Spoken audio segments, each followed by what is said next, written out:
사람은 인정받고 싶은 욕구가 있습니다. 그러나 사람들에게 인정받고 하나님께 버림받는 수도 있고 하나님께 인정받으려다가 사람들에게 외면당할 수도 있습니다. 만약 하나님과 사람들에게 동시에 인정받는 사람이 있다면 얼마나 좋겠습니까? 오늘은 하나님과 사람들에게 은총받는 것에 관하여 살펴보도록 하겠습니다. 첫째로 은총을 더욱 받는 사람이 되려면 회개의 기회를 놓치지 말아야 합니다. 22절입니다. 엘리가 매우 늙었더니 그의 아들들이 온 이스라엘에게 행한 모든 일과 회막문에서 수종드는 여인들과 동침하였음을 듣고, 엘리의 아들들은 하나님의 제물을 강탈할 뿐만 아니라 회막문에서 수종드는 여인들과 성관계를 맺었다고 합니다. 이 악행은 성소에 출입하는 사람들에 의해서 소문이 퍼진 것이죠. 회막은 하나님이 현존하시는 지극히 거룩한 장소입니다. 이스라엘 공동체가 하나님 앞에서 말씀을 듣고 하나님의 영광으로 거룩하게 되는 곳이거든요. 제사장은 이 회막문을 거룩하게 유지해야 하나님과 깊은 소통과 교제가 일어나 자신뿐만 아니고 이스라엘 공동체 전체의 거룩함을 유지할 수가 있습니다. 모세는 회막문에서 하나님과 얼굴로 대면하며 하나님의 말씀을 받고 그 말씀들을 백성들에게 전달하여 하나님의 뜻대로 그 백성들을 이끌었고, 또 백성들은 자신들을 이끄는 하나님이 계시다는 것을 깨닫게 한 놀라운 기도의 장소이거든요. 제사장들이 아내가 아닌 여인들과 성관계를 맺는다는 것도 충격적이지만 그 장소가 하나님과 친밀한 만남이 이루어지는 바로 성소 회막문 앞이라고 하는 사실입니다. 한나가 온갖 오해와 핍박과 절망 속에서 일어나 하나님께 기도했던 그 장소가 이런 추문이 일어나는 장소가 되고 말았던 것이죠. 이렇게 중요한 곳에서 제사장이 성범죄를 저지르니 하나님의 말씀이 막힐 수밖에 없는 것이죠. 왜 하나님의 말씀이 안 들리지? 왜 하나님의 뜻을 모르겠지? 바로 제사장들이 이러한 흉악한 죄를 몰래 저지르고 있으니 하나님의 말씀이 그 통로가 되는 제사장을 통해서 백성들에게 전달될 리가 없는 것이죠. 그렇다면 수종드는 이 여인들은 과연 누구일까요? 수종들다라고 하는 말은 히브리어로 쪼우트라고 하는 말인데 일하다, 전쟁하다 그런 뜻이 여러 개 들어 있습니다.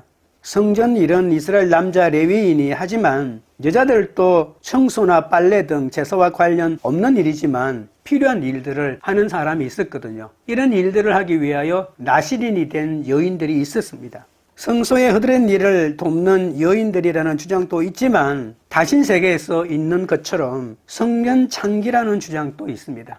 땅과 사람의 풍요를 높이기 위해서 제사를 드릴 때 풍요를 관장하는 신들 사이에 성적인 연합을 유도하는 주술이 행해졌는데, 제사를 드리러 온 사람과 성전 창기 사이에 이 성행위가 이루어짐으로써 예배가 하나님의 은혜 가운데 받아들여졌다. 다신세계에 일어나는 풍습이 이스라엘 야훼 신앙 속에서도 들어갔다고 볼 수가 있는 것이죠. 성전 창기는 단순한 지금의 매춘 여성들처럼 사회에서 손가락질 당하는 그런 사람들이 아니었습니다. 당시 사회에서 매우 인기가 많은 직업으로, 심지어 왕들도 자기의 딸을 성전의 창기로 봉헌하기도 했다는 그런 기록들이 있었습니다. 만약에 엘리의 두 아들이 이 성전 창기들과 성적 관계를 하면서 이것이 예배라고 이방 종교의 풍속이 행했다고 하면 이것은 더 큰 문제라고 볼 수가 있는 것이죠. 엘리의 두 아들은 이방 종교를 흉내내어 더러운 예배를 드렸다는 말입니다. 하나님과 맺어야 할 관계를 이방 종교의 역할을 하는 성전 창기를 통해서 관계를 맺었다는 말이 되니까요. 엘리 아들들의 죄악은 도덕적인 죄가 아니라 신학적인 돌이킬 수 없는 죄가 되는 것이죠. 하나님과의 언약을 짓밟고 우상을 섬긴 죄악이 되는 겁니다. 수종드는 여인들을 쇼브오트라고 부른다고 했죠. 이 말은 만군의 여호와라고 할 때 서바오트라고 하는 말하고 거의 똑같은 말입니다. 이방 종교가 하나님을 예배하는 성소에까지 침범했다라고 조롱하는 말로도 들릴 수 있는 것이죠. 엘리 제사장은 자녀 양육에 완전히 실패했습니다.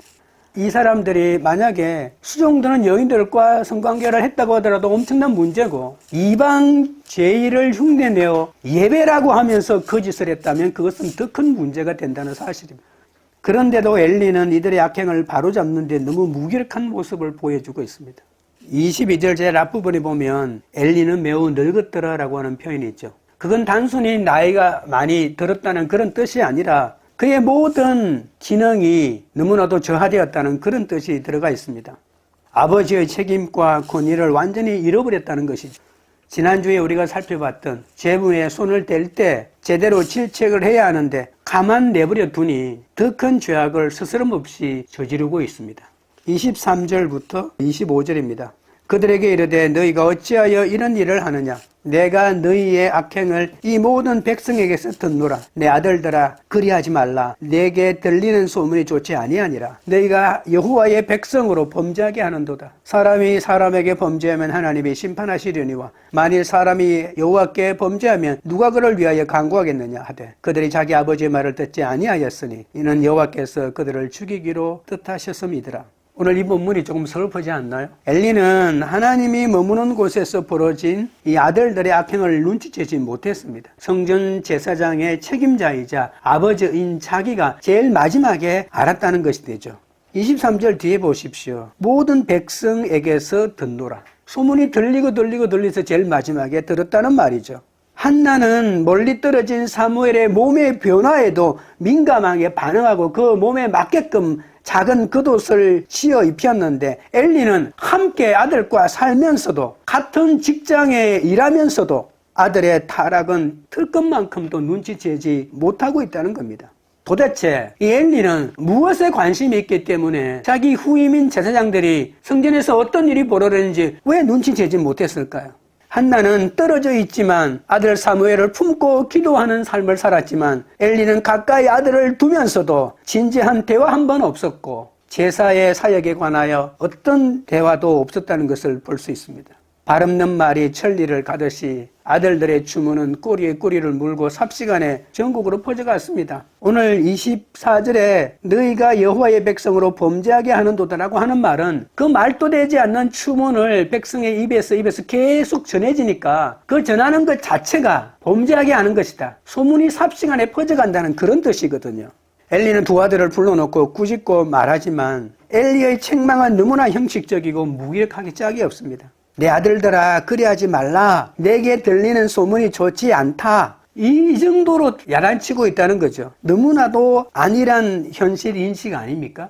자기 옷을 찢고 죄를 뒤집어 써도 모자랄 판인데 통렬한 회개는커녕 어떤 불효령 한마디 없이 죄를 질책하는 것도 아니고 아버지로서 단호함도 아니고 제사장으로서의 단호함도 아니고 이것도 아니고 저것도 아니고 어떤 모습도 보여주지 않고 있습니다. 그러니 아들들이 아버지의 말을 듣지 아니 반응을 한마디로 성경이 말하죠. 헛소문에 불과하다며 아버지의 말을 뭉개버렸는지도 모르죠. 아버지가 우리의 죄를 묵인하지 않았느냐? 우리가 가져오는 기름덩이 섞인 생고기 아버지도 드시지 않았느냐? 드실 때는 언제고 지금 와서 왜 우리한테 죄가 있다고 말하느냐? 아버지도 공범 아닙니까? 아버지가 얼마나 영향력이 없으면 큰 죄를 지었는데도 이렇게 뻔뻔하게 아버지에게 죄를 뒤집어 씌우는 모습까지도 짐작할 수 있습니다. 이렇게 되더니까 엘리도 더 이상 할 말이 없는 겁니다. 하나님은 최후 심판 직전에 심판받을 자의 마음을 완악하게 하여 회개하지 못하게 합니다. 그럼 어떤 일이 벌어질까요? 회개하지 못하니까 죽을 수밖에 없는 것이죠. 하나님은 마냥 용서를 베푸는 자가 아닙니다. 베드로후서 3장 9절대로 주님은 우리에게 오래 참으사 아무도 멸망하지 아니하고 다 회개하기에 이르기를 원하십니다 라고 말합니다. 하나님의 뜻은 그렇습니다. 하지만 하나님은 세계 질서의 정의를 베푸는 일을 기뻐하시기 때문에 회개하지 않는 자에게도 용서를 베풀지는 않습니다. 마음이 완악하게 되면 어떤 누구도 고칠 수가 없습니다. 회개가 안 되니까요. 사사시대 말기의 암울한 시대에 모두가 자기 소견에 옳은 대로 하는데 누가 누구를 탓하겠습니까? 엘리는 사람에게 저지른 죄는 용서가 있지만 하나님께 범한 죄는 용서가 없다고 합니다. 너무 뻔한 얘기 아닌가요? 이 뻔한 얘기로 아들의 죄를 돌이킬 수 있고 회개로 이끌어낼 수가 있겠습니까? 회개하지 못하기 때문에 하나님의 심판만이 그들에게는 있습니다. 아무리 회개하려고 해도 회개가 되지 않는 상황이 있다는 말입니다. 마음만 먹는다고 회개가 다 되는 게 아닙니다. 난 언제든지 회개할 수 있다. 그러니 그때 가서 내가 회개하겠다. 택도 없습니다. 회개할 수 있는 것이 하나님의 은총입니다. 우찌무라 간주는 이렇게 말했습니다. 하나님은 나면서부터 의인보다는 회개한 죄인을 사랑하신다. 하나님은 깨끗한 마음보다도 죄를 슬퍼하는 마음을 사랑하신다. 의인에게 또한 하나님을 아는 능력이 있다. 그러나 그의 눈에 비치는 하나님은 죄인이 그 마음에 느끼는 것과 같은 완전한 하나님은 아니다. 죄를 씻을 수 있는 하나님은 의를 기뻐하시는 하나님보다 크시다. 내 죄가 보이는 자는 회개하고 내 죄가 보이지 않는 자는 회개하지 않습니다. 회개할 때만 이 하나님의 은혜를 누릴 수가 있는 것이죠. 회개할 수 없는 지경까지 가버리면 더욱더 완악해져서 하나님을 끝까지 거부하고 나는 죽더라도 회개하지 않겠다고 말하는 것이죠. 죄를 절대로 짓지 않는 은총보다 죄를 지었어도 회개할 수 있는 은총이 더 깊은 은총이라는 것을 명심하십시오. 아직 기회가 있을 때 회개의 자리로 나오십시오. 그래야만 하나님의 은총을 받을 수가 있습니다. 둘째로 하나님의 영광을 가로채지 않아야 합니다. 26절입니다. 아이 사무엘이 점점 자라매 여호와와 사람들에게 은총을 더욱 받더라. 엘리의 아들들은 완악하여 죽음이 기다리지만 사무엘은 날마다 성장하여 하나님과 사람들에게 더욱 은총을 받는다고 합니다. 사무엘의 삶은 엘리의 아들들과는 확연히 달랐습니다. 이 은총이라고 하는 말은 히브리어로 토브라고 하는 말입니다. 하나님이 천지를 창조하시고 매번 보시기에 좋았더라고 말씀하셨죠. 이 좋았더라고 하는 말이 바로 이 토브입니다. 하나님의 창조 목적대로 하나님의 말씀대로 존재하는 것을 말할 때 토브라고 말합니다. 그러니 영어로 말한다면 베스트입니다. 하나님이 원하는 가장 좋은 상태에 머물러 있는 것을 토브라고 말하는 거죠. 우리가 하나님께 평가받는 것은 재물의 많음과 세상 권력에 얼마나 가까이 있느냐가 아니라는 사실입니다. 하나님이 원하시는 삶을 살아내고 있는지 아닌지가 더 큰 문제인 것이죠. 내가 무엇을 믿고 있다고 소리치는 것이 중요한 것이 아닙니다. 내가 믿고 있는 것이 적더라도 매일매일 믿고 있는 말씀대로 살아내는 것이 하나님이 더 기뻐하신다는 것이죠. 그때 하나님은 우리에게 보시기에 좋았더라 토브라고 하시고 하나님의 은총을 입어가는 삶이라고 말씀하시는 거죠. 엘리 가문은 점점점 침몰해 가지만 사무엘은 하나님께 더 가까이 가고 있지 않습니까? 사무엘이 은총을 더 받는 것은 지속적인 성장의 결과입니다. 26절의 앞부분 보십시오. 아이 사무엘이 점점 자라매 점점 자라는 것이 더 중요합니다. 조금씩 내가 느낄 듯 못 느낄 듯 몸에 있는 기능만이 성장해 가는 것이 아니고 내 영적인 상태 하나님과의 관계도 점점 더 깊어가고 있다는 사실입니다. 하나님과 사람에게 인정받는 사람은 영웅입니다. 사무엘은 아직 소년에 불과하지만 영적 거인이 될 가능성이 커지고 있는 것을 볼 수가 있겠죠. 여호와와 사람들에게 은총을 받는 것이 중요합니다. 어떤 것도 놓칠 수 없는 중요한 부분이라는 것을 알아야 되겠죠. 내 신앙은 더욱더 깊어가는데 집에 있는 자녀들에게는 점점 더 멸시를 당하고 있다. 뭔가 이상한 거예요. 사람이라고 하는 것은 세상에게 인정받는다는 뜻이 아니고 내 신앙이 깊어지면 깊어질수록 하나님과의 관계가 친밀해질수록 내 가까이 있는 식구들에게만이라도 인정받는 삶이 함께 일어나야 그것이 온전한 은총을 받는 삶이라고 하는 그런 의미입니다. 예수님도 누가복음 2장 40절에 아이가 자라며 강하여지고 지혜가 충만하며 하나님의 은혜가 그의 위에 있더라고 했고 52절에는 예수는 지혜와 키가 자라가며 하나님과 사람에게 더욱 사랑스러워 가시더라고 했습니다. 그러니 예수님의 상태와 사무엘의 상태가 비슷한 것이 있는 것이죠. 인간은 순식간에 성장하는 존재가 아닙니다. 매일 조금씩 키가 자라듯이 지혜가 자라고 인격이 자라고 그리고 신앙은 점점점 눈치채지 못할 만큼 조금씩 자라고 점차 예수님의 모습을 닮아가는 것이죠. 27절부터 28절입니다. 하나님의 사람이 엘리에게 와서 그에게 이르되 여호와의 말씀에 너희 조상의 집이 애굽에서 바로의 집에 속하였을 때에 내가 그들에게 나타나지 아니하였느냐. 이스라엘 모든 지파 중에서 내가 그를 택하여 내 제사장으로 삼고 그가 내 제단에 올라 분향하며 내 앞에서 에봇을 입게 하지 아니하였느냐. 이스라엘 자손이 드리는 모든 화제를 내가 내 조상의 집에 주지 아니하였느냐. 하나님의 사람이라고 하는 것은 익명의 선지자입니다. 하나님과 엘리 가문이 맺은 언약을 말하기 시작합니다. 그런데 그 언약은 이스라엘이 애굽에서 종살이할 때 그의 가문을 택하여 하나님을 섬기는 제사장으로 삼았죠. 제사장 가문은 바로 모세의 형인 아론의 후손 가운데에서 제사장 계열이 생기게 된 것이죠. 엘리는 아론의 후손입니다. 애굽에 종살이할 때 내 조상을 택하여 제사장으로 삼았기 때문에 그의 후손인 너도 제사장이 되지 않았느냐, 그런 뜻입니다. 제사장은 세 가지 일을 한다고 말합니다. 성막들에서 희생제물과 함께 제단에 올라 제물을 통해 중보한다. 희생제물을 들고 함께 제단에 올라간다고 하는 말은 희생제물은 하나님께 드려지는 것 아닌가요? 제사장이 없다면 백성이 아무리 짐승을 가져와서 희생제물을 드리려고 해도 드릴 수가 없습니다. 그래서 하나님께서 제사장을 통해 가지고 이스라엘 백성의 죄악을 용서를 비는 하나의 의식으로 제사장이 제물을 제단 위에 올라가서 태우게 되는 거죠. 그리고 두 번째는요, 성소에서 향을 태워 분향하면서 성도들의 기도를 하나님께 올렸습니다. 제사장은요, 제물을 태웠던 그 숯을 향로에 담아가지고 성소에 들어가서 향을 피웁니다. 성도의 기도를 대신 해주는 거죠. 중보 기도자의 역할을 제사장이 담당합니다. 세 번째는 에봇을 입고 있지 않느냐, 이런 말을 하죠. 에봇의 앞쪽에 주머니가 있는데 우림과 둠빔이 있습니다. 하나는 까만 돌이고 하나는 흰 돌입니다. 성도들이 하나님에게 어떤 뜻을 물을 때 하나님의 뜻이 어디에 있는지 성도들한테 알려주는 거죠. 하나님의 뜻을 알려주는 놀라운 역할을 하는 사람들입니다. 이 제사장이 얼마나 귀중하고 소중한 존재입니까? 하나님이 엘리 가문을 이 일을 하는 하나님의 사람으로 세웠다는 것입니다. 또 모든 화제를 내가 내 조상의 집에 주지 아니하였느냐라고 말합니다. 백성들이 하나님께 가져오는 모든 종류의 제물을 하나님께 드려서 하나님과 백성들의 화해를 이루고 교제가 가능하게 만들어주는 이 놀라운 일들을 누가 한다고요? 제사장이 하고 있다는 겁니다. 사도 바울은 로마서 9장 4절 5절에 이런 말을 합니다. 이스라엘의 자랑 8가지를 말합니다. 양자됨, 영광, 언약, 율법, 예배, 약속, 조상들, 그리스도, 이 8가지가 이스라엘 사람들이 가지고 있는 자랑거리라고 말하고 있죠.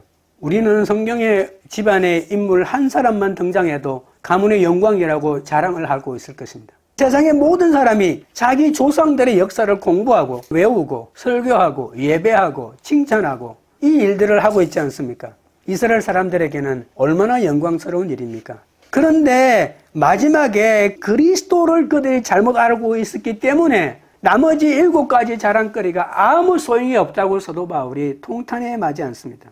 29절입니다. 너희는 어찌하여 내가 내 처소에서 명령한 내 제물과 예물을 밟으며 내 아들들을 나보다 더 중히 여겨 내 백성 이스라엘이 드리는 가장 좋은 것으로 너희들을 살찌게 하느냐. 모든 사람이 부러워하고 되고 싶어하는 그런 놀라운 귀한 직분을 가지고 있었는데 어찌하여 너희가 나를 짓밟고 우상을 섬기고 너희들만 살찌게 하느냐라고 책망하고 있습니다. 아무리 가문이 훌륭하고 위대해도 말씀의 바른 길에서 벗어나면 아무 소용이 없습니다. 하나님은 엘리 가문의 죄악을 엄하게 책망하고 심판을 예고하고 있습니다. 선지자는 이스라엘 백성 편에 서서 하나님의 말씀을 백성들에게 가르치기도 하고 하나님의 편에 서서 왕과 백성들의 죄를 꾸짖고 회개를 권하고 심판을 선포하기도 합니다. 그런데 오늘은 금사가 되어서 엘리 가문의 죄악을 하나씩 열거하기 시작합니다. 엘리 가문은 하나님께 택함받은 제사장 가문이었지만 하나님을 배반하고 말았다는 겁니다. 하나님께 가져오는 모든 재물을 그들에게 맡겼는데 다시 하나님에게 바쳐야 되는데 바치지 않고 발로 짓밟아 버렸다고 하나님이 말씀하십니다. 백성들이 가져온 예물을 하나님께 드리기도 전에 자기 몫을 먼저 챙기는 것은 바로 하나님이 그것을 도둑질하는 것이라고 하나님이 말씀하시죠. 레위기 7장 25절에 보면 사람이 여호와께 화제로 드리는 제물에 기름을 먹으면 그 먹는 자는 자기 백성 중에서 끊어지리라고 단호하게 말씀합니다. 그런데 엘리 가문은 생고기를 따로 가져가서 기름진 부위를 먹었지 않습니까? 하나님께 드려야 할 영광을 가로챈 것입니다. 이 모든 죄악을 하나님이 지켜보는 앞에서 저질렀다는 말입니다. 그러니 이것은 단순한 고기 좀 먹고 싶은 탐욕이 아니라 신성모독에 해당되는 죄악입니다. 밥다, 너희를 살찌게 하다라고 하는 히브리어 대명사는 2인칭 복수형입니다. 하나님은 엘리도 이 죄와 관련이 있다고 보고 있는 것이죠. 나는 모르요. 내 아들들이 한 죄요. 나는 어떤 죄도 없어. 귀도 어두워 잘 못 듣고 눈이 어두워 잘 못 본 죄밖에 없어. 나를 넓게 만든 것은 하나님이요. 그러니 난 죄가 없어. 이런 변명이 통할 수 있을까? 하나님의 재물을 멸시하는 죄악에 직간접적으로 가담했고 성소의 총관리자로서의 그 책임을 면할 수 없다는 것도 이 속에 포함되어 있습니다. 또 중요한 가슴 아픈 하나님의 지적은 하나님보다 자기 아들을 더 소중하게 여겼다라고 이렇게 말합니다. 하나님께 드려야 할 제물로 살찌우는 아들의 죄악을 알고도 아들이 더 귀했기 때문에 아무런 제재를 가하지 않았다는 말입니다. 자기 아들들이 심각한 죄를 지었어도 책임을 하나도 묻지 않고 묵인한 것은 아들을 우상 삼았기 때문이다라고 평가하는 겁니다. 십계명에 너는 나 외에는 다른 신들을 내게 두지 말라고 말하지 않았습니까? 엘리는 아들을 하나님 위에 둔 것이었죠. 내가 아무리 자식을 사랑한다고 해도 그 방법이 비굴하거나 법에 어긋나면 그건 아버지의 사랑이 아닙니다. 진리에 바로 선 사랑만이 하나님께 인정받고 사람에게도 인정받습니다. 하나님의 말씀에 어긋나건 말건 무조건 자식만을 위하는 아버지의 사랑은 하나님의 영광을 가로채는 패가망신의 지름길입니다. 자식을 우상 삼고 하나님의 예물을 밟고 하나님의 것으로 자식만 살찌우는 자는 하나님의 영광을 가로채고 자기도 망하고 그 집안도 망하게 하는 자입니다. 셋째는 하나님의 뜻대로 행해야 은총을 더욱 받을 수 있습니다. 30절입니다. 그러므로 이스라엘의 하나님 나 여호와가 말하노라. 내가 전에 내 집과 내 조상의 집이 내 앞에 영원히 행하리라 하였으나 이제 나 여호와가 말하노니 결단코 그렇게 하지 아니하리라. 나를 존중히 여기는 자를 내가 존중히 여기고 나를 멸시하는 자를 내가 경멸하리라. 나 여호와가 말한다라고 하는 말은 성경에서 293번이나 말하는 겁니다. 중요한 하나님의 말씀을 전달할 때 쓰는 표현이죠. 하나님은 이스라엘의 온 지파 중에서 뽑아서 제사장 직분을 수행하게 하지 않았습니까? 그런데 하나님은 이 엘리 가문의 죄악으로 하나님의 특별한 선택과 이 특권을 거두어 가시겠다고 합니다. 내 앞에 영원히 행하리라는 이 엘리 가문의 이 헌신을 담보로 한 약속 아닙니까? 놀라운 제사장의 직분을 주노라라고 하는 것은 영원히 나에게 헌신할 때만 가능한 겁니다. 그러나 엘리 가문은 하나님을 존중히 여겨 하나님에게 충성을 다해야 하는 의무를 져버렸죠. 선택된 가문이 그 특권을 계속 누리려면 계명을 계속 지켜야 하죠. 하나님은 엘리 가문에게 주어진 영원한 제사장직의 언약을 파기시켰습니다. 제사장직은 지극히 거룩한 하나님과 엄숙하고 친밀하게 동행하는 자에게만 주어지는 소명입니다. 하나님의 은혜로운 언약은 일방적인 하나님의 사랑으로 시작되긴 하지만 그것이 계속되려면 그 언약에 대한 의무도 철저하게 지켜야 합니다. 31절부터 34절입니다. 보라 내가 내 팔과 내 조상의 집 팔을 끊어 내 집에 노인이 하나도 없게 하는 날이 이럴지라. 이스라엘에게 모든 복을 내리는 중에 너는 내 처소의 환난을 볼 것이요 내 집에 영원토록 노인이 없을 것이며 내 제단에서 내가 끊어버리지 아니할 내 사람이 내 눈을 쇠잔하게 하고 내 마음을 슬프게 할 것이요 내 집에서 출산되는 모든 자가 젊어서 죽으리라. 내 두 아들 홈리와 비누아스가 한 달에 죽으리니 이 둘이 당할 그 일이 내게 표징이 되리라. 너무나도 치욕스러운 저주가 엘리에게 임합니다. 엘리는 이 모든 저주의 목격자가 됩니다. 자기가 먼저 죽는 건 차라리 낫습니다. 그러나 자기는 늙었는데도 죽지 않고 그 후손들이 죽어가는 것을 봐야 하는 것이 얼마나 고통스럽겠습니까? 엘리 가문에게 임하는 심판은 세 가지입니다. 하나님은 엘리 집안의 죄악으로 팔을 부수어버리겠다고 말합니다. 후손들이 다 젊어서 죽게 되는 거죠. 노인이 되기까지 오래 사는 사람이 한 사람도 없다는 말입니다. 사회에서 특별한 권력과 영향력을 발휘하려면 고대 사회일수록 나이가 많은 장로가 되어야만 영향력을 발휘할 수 있거든요. 그런데 유독 우리 가문에만 노인이 하나도 없는 겁니다. 어떤 영향력도 발휘하지 못하는 집안이 되고 말았다는 겁니다. 가문에 어른이 없으니 있으나 마나한 가문으로 전락합니다. 언약 아래에 있으면 후손들이 번성하지만 저주 아래에 있으면 후손들이 멸절할 수밖에 없다는 것을 보여줍니다. 엘리 후손은 죄의 직무에서도 자격을 박탈당한다고 하지 않았습니까? 옛날에 이 레위인들, 제사장들은 성전에서 주는 음식으로 끼니를 이어갈 수 있기 때문에 땅을 주지 않았지 않습니까? 근데 이 사람들은 땅이 없는 데다가 제사장직에서도 쫓겨났어요. 그러면 굶어 죽으란 얘기입니다. 자기만 있나요? 자기 자식들도 있는데 어떻게 해나요? 지금처럼 일할 때가 있나요? 땅이 없으면 아무것도 할 수가 없습니다. 구걸밖에 할 수가 없습니다. 그리고 하나님은 다른 가문을 일으켜서 이스라엘의 성소 예배와 관련된 중요한 직무를 다 맡기겠다고 말합니다. 우리 없으면 안 돼. 하나님은 절대 우리를 못 잘라고 생각했는데 우리를 완전히 가문을 잘라버리고 다른 가문을 세워가지고 그 가문에게 완전하게 모든 걸 다 맡겼거든요. 그게 바로 사독 가문이 됩니다. 엘리 가문은 하나님이 이스라엘에게 베푸시는 축복에 참여하지 못합니다. 원래 이 축복은 제사장들이 자기들이 축복을 해주었어요. 민수기 6장 24절, 25절, 26절에 제사를 드리러 온 사람에게 자신들의 축복을 해주지 않습니까? 그런데 이제는 다른 사람이 축복을 해주어도 자신들은 그 축복 속에 끼어들어가지 못한다는 겁니다. 남의 축복을 부러운 눈으로 구경만 하다가 결국은 사라지고 말 가문이 되었죠. 하나님은 제사장을 통해 축복을 전하지만 엘리 가문은 어떤 축복의 통로 역할도 하지 못합니다. 혹시 후손 가운데 제단 봉사직에 있는 사람이 있다 할지라도 그가 너무나도 비참하게 살아가기 때문에 엘리는 눈이 쇠잔하게 된다고 했잖아요. 눈에 눈물이 끊임없이 흐르게 한다는 그런 말입니다. 남아있는 후손 중에 제사장 말단 직분을 하고 있는 사람이 얼마나 비참한 삶을 살고 있는지 눈물이 나서 보지 못한다는 겁니다. 그래서 매일매일 그 사람만 생각하면 눈물로 눈이 쇠잔하게 되고 그 사람만 생각하면 가슴이 찢어지는 거죠. 피눈물을 쏟고 마음을 찢어지는 이런 고통을 엘리는 모두 보면서 후회해도 때는 이미 늦었죠. 엘리는 이 모든 사건을 다 고통스럽게 목격합니다. 엘리 가문은 현재 세대도 심판을 당하고 미래 세대도 혹독한 징벌을 당합니다. 악행의 당사자들은 엘리 두 아들이 홈리와 비나스가 하나님의 심판으로 한 날, 한 시에, 한 사건으로 죽게 되는데 이 죽음이 바로 엘리 가문이 앞으로 미래 세대까지 하나님의 저주가 임할 하나의 징표가 된다라고 말합니다.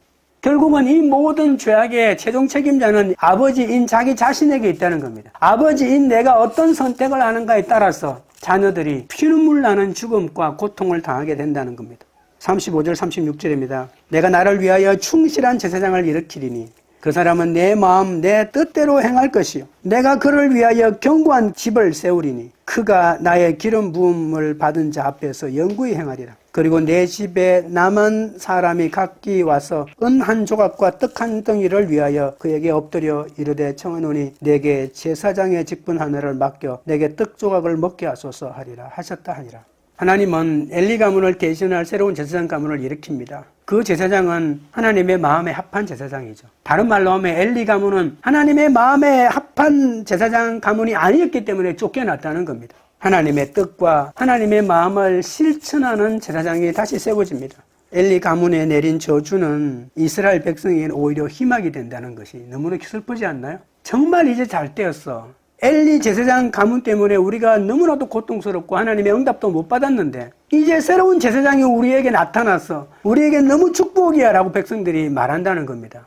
타락한 제사장은 하나님의 말씀과 축복의 통로 역할을 못하지 않습니까? 그렇기 때문에 백성들은 하나님의 뜻도 제대로 알 수 없습니다.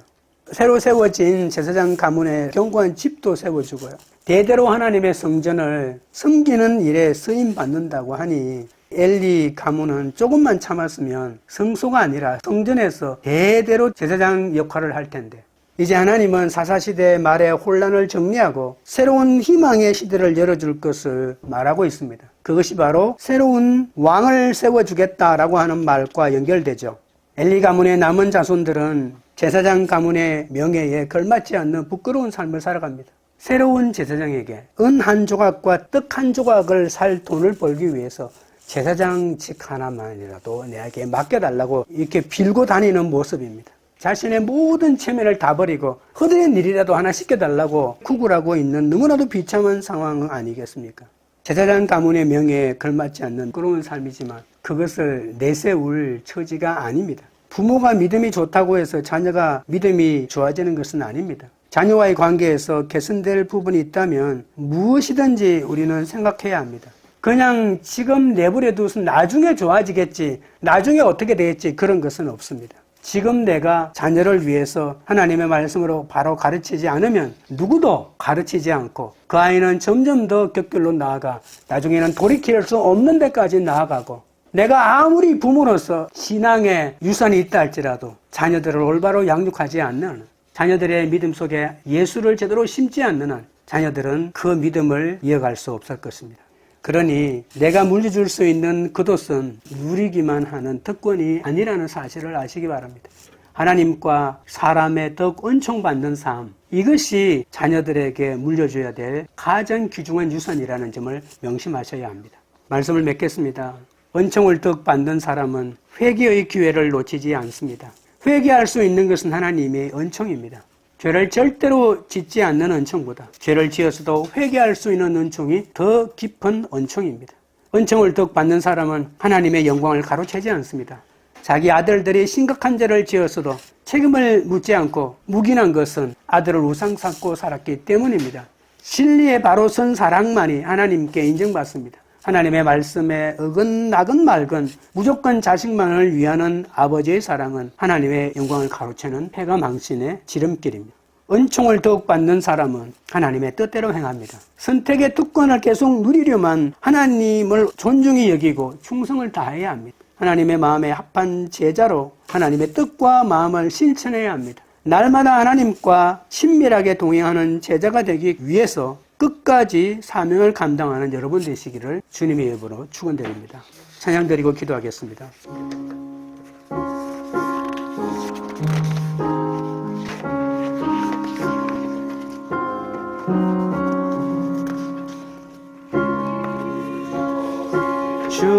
주여 날 붙드사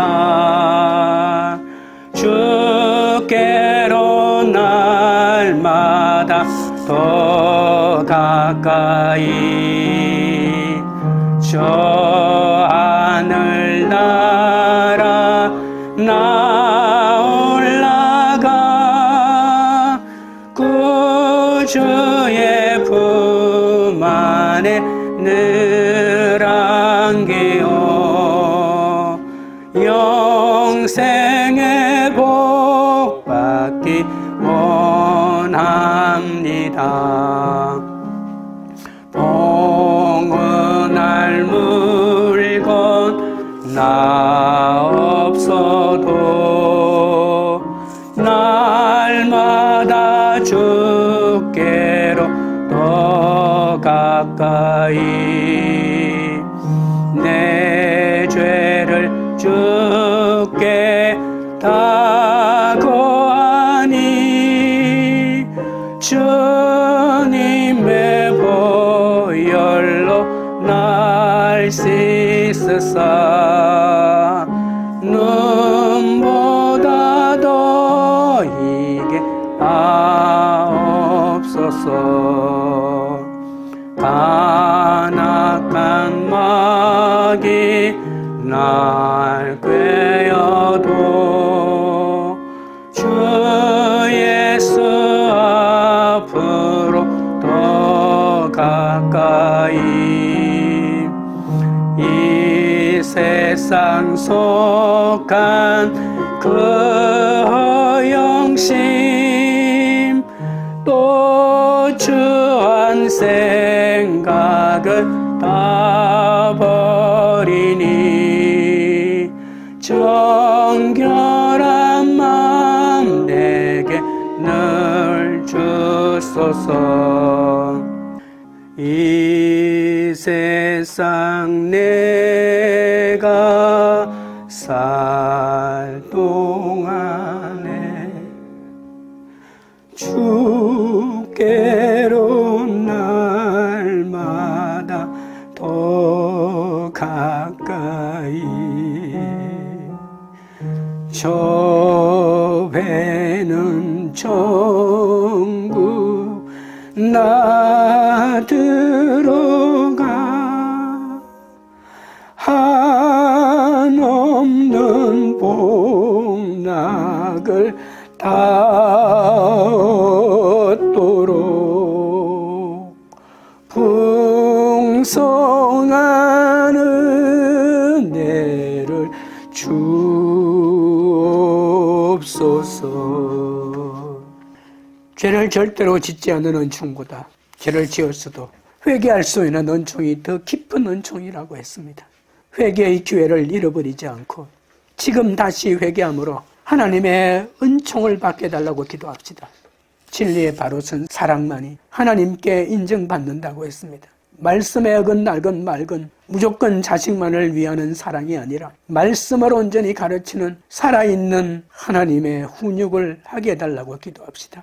하나님을 존중히 여겨 하나님께 충성을 다하는 하나님의 마음에 합한 제자가 되어 하나님의 뜻과 하나님의 마음대로 사명을 감당하게 해달라고 주의 세 번 부른 다음에 기도하며 나가겠습니다. 주여, 주여, 주여.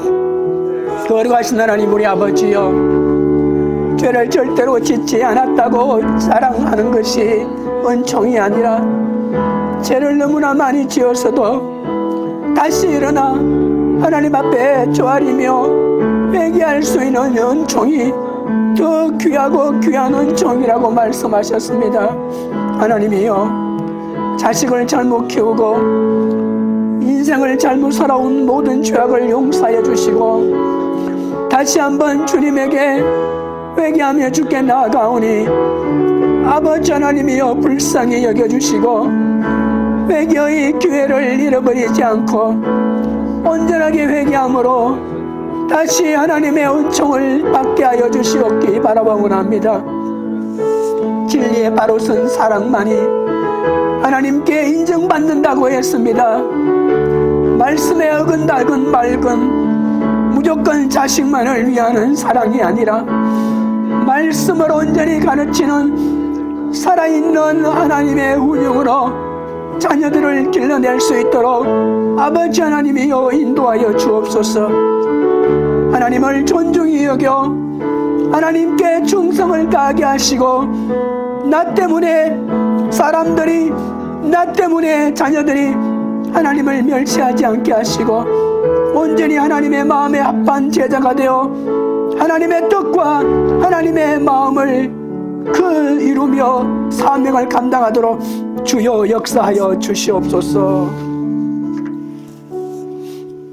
하나님 아버지, 죄를 절대로 짓지 않는 은총보다 죄를 지었어도 다시 회개할 수 있는 은총이 더 깊은 은총이라고 말씀하셨습니다. 날마다 말씀에 미치지 못하는 삶을 돌아보며 참된 회개로 주님에게 다시 나아갈 수 있도록 주여 불쌍히 여겨 주시옵소서. 자녀들을 우상 삼고 살면 아무리 심각한 죄를 지어도 책임을 묻지 않고 묵인한다고 했습니다. 진리에 바로 서지 않는 아버지의 사랑은 헛것이라고 말씀하셨사오니 아버지 하나님이여, 어떤 사랑이라도 진리에 서서 말씀에 서서 자녀를 사랑하고 훈육함으로 하나님께도 인정받고 사람에게도 인정받는 삶을 살게 하여 주옵소서. 하나님의 것으로 내 배만 채우면서 하나님의 영광을 가로채지 않도록 주여 붙들어 주옵소서. 하나님이 택하여 주신 특권을 계속 누리고 사명을 감당하기 위해 언제나 하나님을 존중하며 충성을 다하도록 붙들어 주옵소서. 하나님의 마음에 합한 제자가 되어 하나님의 뜻과 마음을 실천하는 은혜를 누리기 원합니다. 언제나 예수님과 동행하여 사명을 감당하게 하여 주옵소서. 관교들 교회가 회개의 기회를 놓치지 않고 하나님의 영광을 가로채지 않는 하나님께 은총을 더욱 받는 공동체가 되기 원합니다. 사람의 뜻을 따르지 않고 오직 하나님의 뜻대로 행하여 열방을 살리는 교회가 되도록 역사하여 주시옵소서. 예수님의 이름으로 기도드립니다. 아멘.